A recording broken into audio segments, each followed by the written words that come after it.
Demək, bu gün rus dilində A1 səviyyəsində sözlərə baxacağıq. Məsələn, birinci sözümüz "Privet", salam.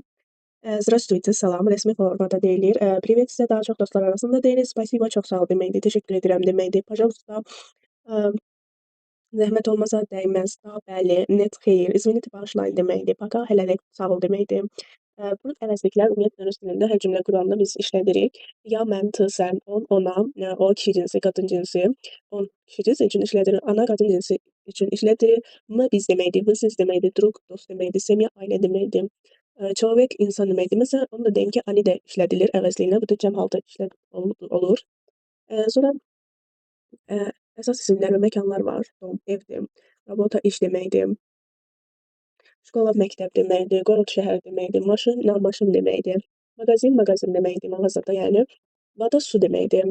Yeda yemək deməkdir. İtti getmək, piyada yolu getmək. Delat etmək, eləmək. Panimat başa düşməkdir. Znat bilməkdir. Qavarit danışmaqdır. Lübit sevməkdir.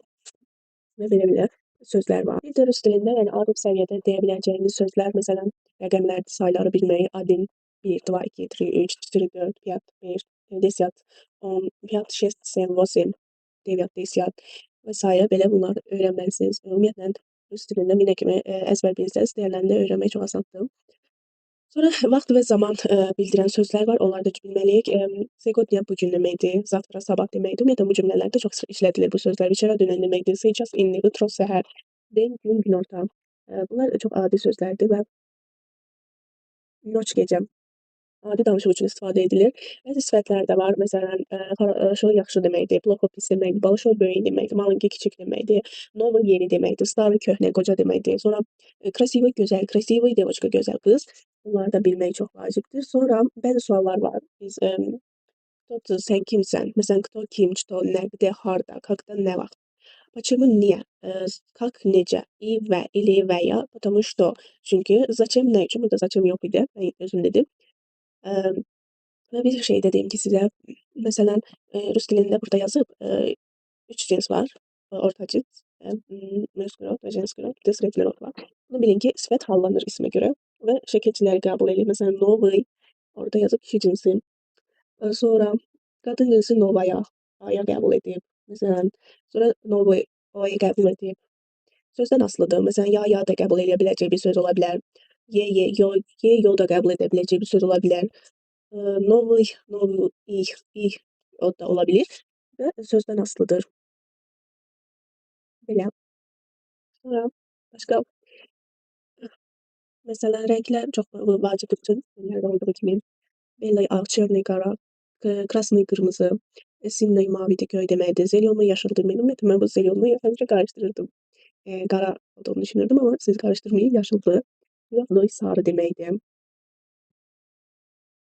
Heyvanlarda sabah koş qıpşı, loşad at, itisə quş, itisə quş deməkdir. Rıba balıq deməkdir. Sonra bədən üzvləri, qalava baş deməkdir. Ruka əl, qol, naqa ayaq, qlas göz, litso üz deməkdir. Hələ ki bunlar bəs edər. Glaza göz, məsələn, glaz var orada. Nos burun, məsələn. Məsələn, ev məişət əşyaları, stol, masa, stul, stuldur, okna, pəncərədir. Buraya qapı, kniga, kitab deməkdir. Telefon, dengi, pullar deməkdir. Qatet istəmək, koşat yemək, pit içmək, sluşat dinləmək, смотреть baxmaq, bunlar feillərdir. Pisat yazmaq, citat oxumaq. Və burada deyir ki, nə deyir? Я хочу пить воду, я хочу пить воду. Mən su içmək istəyirəm. Это большая собака, bu böyük itdir. Demək, o sözdə əlavə eləyək, yüzə tamamlayaq.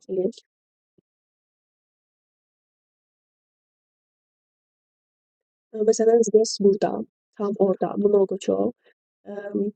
Malo az deməkdir. Очень də çox deməkdir. Məsələn, rus dilində bir sözün mənası 2-3 formada deyilə bilir. Всегда həmişə, никогда heç vaxt, frukt dost deməkdir. Sonra время vaxt deməkdir. Mesto yer deməkdir. Pagoda hava deməkdir. Burada kiçiklərini test edirik bizə. Deyir, я знаю этот город. Sən bilirsən, şəhərdir. Bir də